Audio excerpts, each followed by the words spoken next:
শুরুতে জানিয়ে দেব ২৪ ঘন্টার মধ্যে ইসি বিলুপ্ত করুন, নির্বাচনের রোডম্যাপ দিন আহ্বান মেজর হাফিজের। জানিয়ে দেব দেশকে নিজের পৈতৃক সম্পত্তি মনে করেছিল আওয়ামী লীগ, অভিযোগ তুলেছে ইঞ্জিনিয়ার ইশরাক। জানিয়ে দেব ডক্টর ইউনূসের সঙ্গে এরদোয়ানের ফোন আলাপ, দেশ পুনর্গঠনের আশ্বাস। এদিকে ওবায়দুল কাদেরের ব্যাংক হিসাব জব্দ। সর্বশেষ জানিয়ে দেব অবশেষে বিপদসীমার নিচে নেমেছে গোমতী নদীর পানি। ২৪ ঘন্টার মধ্যে ইসি বিলুপ্ত করুন, নির্বাচনের রোডম্যাপ দিন আহ্বান মেজর হাফিজের। অন্তর্বর্তীকালীন সরকারের উপদেষ্টাকে ছাত্র জনতা সংগঠিত বিপ্লবকে ধারণ করে নির্বাচন কমিশন ইসিকে ২৪ ঘন্টার মধ্যে বিলুপ্ত করার আহ্বান জানিয়েছেন বিএনপির স্থায়ী কমিটির সদস্য মেজর অফিসার হাফিজ উদ্দিন আহমেদ বীর বিক্রম। এ সময় তিনি দ্রুত সময়ের নির্বাচনের রোডম্যাপ ঘোষণারও আহ্বান জানিয়েছেন। রাজধানীর জাতীয় প্রেস ক্লাবে মাওলানা আকরাম খাঁ হলে বাংলাদেশ জাতীয়তাবাদী মৎস্যজীবী দলের উদ্যোগে আয়োজিত দলটির কেন্দ্রীয় কমিটির আহ্বায়ক এবং বিএনপির জাতীয় নির্বাহী কমিটির সদস্য বীর মুক্তিযোদ্ধা প্রয়াত রফিকুল ইসলাম মাহাত্তাবের স্মরণ সভায় প্রধান অতিথির বক্তৃতায় তিনি এই আহ্বান জানান। হাফিজ বলেন, উপদেষ্টারা দয়া করে যে বিপ্লব সংগঠিত হয়েছে তাকে ধারণ করুন। নির্বাচনের দিন প্রধান কমিশনের সিইসি ঘুমায়, সেই নির্বাচন কমিশন ২৪ ঘন্টার মধ্যে বিলুপ্ত করুন, নইলে গণতন্ত্র আসবে কিভাবে? জনগণের অধিকার যেন কেউ আর খর্ব করতে না পারে, সেজন্য দেশের সব মানুষকে সজাগ দৃষ্টি রাখতে হবে। তিনি বলেন, এই সরকারকে সময় দিতে চাই। গণতন্ত্র প্রতিষ্ঠিত করতে হলে সময় লাগবে, তবে এই সরকারকে একটি যৌক্তিক সময় দিতে চাই। দেশের গণতন্ত্র প্রতিষ্ঠা করতে হলে নির্বাচনের কোনো বিকল্প নেই। অতি অল্প সময়ের মধ্যে আপনারা একটি রোডম্যাপ ঘোষণা করুন, একটা যৌক্তিক সময়ের মধ্যে নির্বাচনের ব্যবস্থা করুন, জনগণের প্রতিনিধিদের রাষ্ট্রের দায়িত্বভার গ্রহণ করার সুযোগ দিন। অনেকেই এই সরকারকে ছাত্রদের সরকার বলছে, কিন্তু এই আন্দোলনে সারা দেশের মানুষ জীবন দিয়েছে। এটা বাংলাদেশের জনগণের সরকার। অনেকের মা বোন, ছাত্রছাত্রীর মা বাবাকে নিয়ে পানি খাইয়ে সহায়তা করেছে। ডক্টর ইউনূসকে আরও সময় দিতে চাই। অনেকের দাবি দেওয়া নিয়ে এই সরকারকে অতিষ্ঠ করার চেষ্টা করছে। মৎস্যজীবী দলের যুগ্ম আহ্বায়ক অধ্যক্ষ মোহাম্মদ সেলিম মিয়ার সভাপতিত্বে এবং সদস্য সচিব আব্দুর রহিমের সঞ্চালনায় স্মরণ সভায় বক্তব্য দেন মৎস্যজীবী দলের বিভিন্ন পর্যায়ের নেতাকর্মীরা। দেশকে নিজের পৈতৃক সম্পত্তি মনে করছিল আওয়ামী লীগ, অভিযোগ ইশরাক হোসেনের। বিএনপির আন্তর্জাতিক বিষয়ক কমিটির সদস্য ইশরাক হোসেন বলেছেন, আগামী দিনের রাজনীতি হবে কেবলমাত্র জনগণের স্বার্থে, জনগণের পাশে দাঁড়ানোর জন্য, বাংলাদেশের স্বাধীনতার সার্বভৌমত্বকে রক্ষা করার জন্য। মঙ্গলবার লক্ষ্মীপুর জেলার রামগঞ্জে বর্ণাঢ্য মানুষের মাঝে ত্রাণ বিতরণকালে তিনি এই কথা বলেন। ইঞ্জিনিয়ার ইশরাক হোসেন বলেন, আওয়ামী লীগ বাংলাদেশকে লুটপাট করেছে, বাংলাদেশের মাটিতে তারা নিজেদের পৈতৃক সম্পত্তি মনে করেছিল। গত ৫ই আগস্ট স্বৈরাচার পতনের পর আমরা এখন স্বাধীন বাংলাদেশের নিঃশ্বাস নিতে পারছি। আত্মসম্মানের সঙ্গে একজন নাগরিকের সম্মান নিয়ে আমরা বসবাস করতে পারছি। তিনি বলেন, প্রাকৃতিক কারণ ও ভারতের কারণে দেশের পূর্বাঞ্চলে 11টি জেলায় বন্যা হয়েছে। এতে ব্যাপক ক্ষয়ক্ষতি হয়েছে, অনেক মানুষ মারা গেছে, বহু মানুষ যোগাযোগ বিচ্ছিন্ন হয়ে পড়েছে, অনেকের বাড়ি ঘরে যেতে পারছিল না। একটা ভয়াবহ পরিস্থিতির সৃষ্টি হয়েছে। এই পরিস্থিতিতে বেগম খালেদা জিয়া এবং আমাদের নেতা তারেক রহমানের নির্দেশে আমাদের নেতৃত্বে বিএনপি মানুষের পাশে দাঁড়ানোর কর্মসূচি হাতে নিয়েছে। বিএনপি আপনাদের পাশে আছে।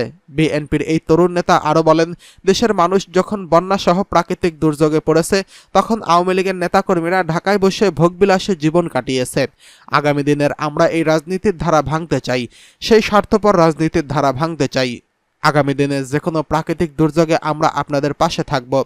লক্ষ্মীপুরের রামগঞ্জ কলেজ গেট সংলগ্ন এলাকায় আয়োজিত এই ত্রাণ বিতরণ অনুষ্ঠানে লক্ষ্মীপুর ১ আসনের রামগঞ্জে বিএনপির সাবেক সংসদ সদস্য নাজিম উদ্দিন আহমেদ, মুন্সিগঞ্জ জেলা বিএনপির সদস্য ইঞ্জিনিয়ার মাশরুক হোসেন, গেন্ডারিয়া থানার বিএনপির সভাপতি মকবুল হোসেন টিপু উপস্থিত ছিলেন।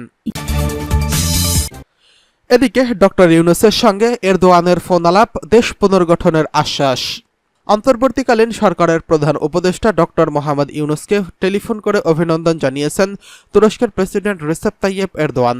মঙ্গলবার ২৮ আগস্ট প্রধান উপদেষ্টার প্রেস উইং জানায়, ডক্টর ইউনূসের সঙ্গে তুরস্কের প্রেসিডেন্টের টেলিফোন আলাপে বিনিয়োগ, বাণিজ্য সহযোগিতা এবং বাংলাদেশের বন্যা পরিস্থিতি, তুরস্কের উচ্চ পর্যায়ের একটি প্রতিনিধি দল বাংলাদেশে আসাসহ বিভিন্ন আলোচনা হয়েছে।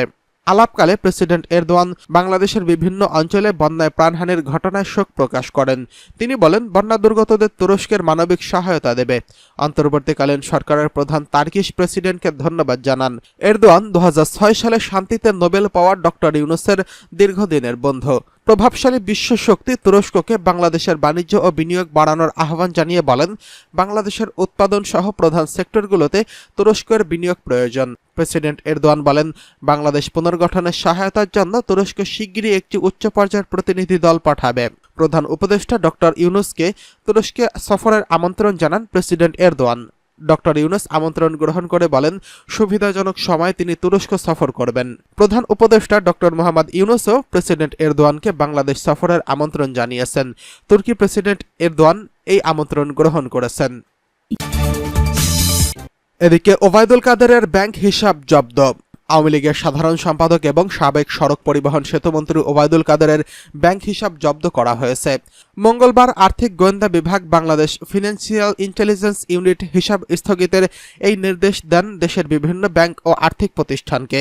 বিএফআইইউ এর চিঠিতে বলা হয়েছে, উল্লেখিত ব্যক্তি এবং তার ব্যক্তি মালিকানাধীন প্রতিষ্ঠানের নামে কোনো হিসাব পরিচালিত হয়ে থাকলে সেই হিসাবের লেনদেন মানি লন্ডারিং প্রতিরোধ আইনের আওতায় 30 দিনের জন্য স্থগিত রাখার এবং তাদের নামে কোনো লকার থাকলে তা ব্যবহারের জন্য 30 দিনের জন্য বন্ধ করার নির্দেশনা দেওয়া হলো।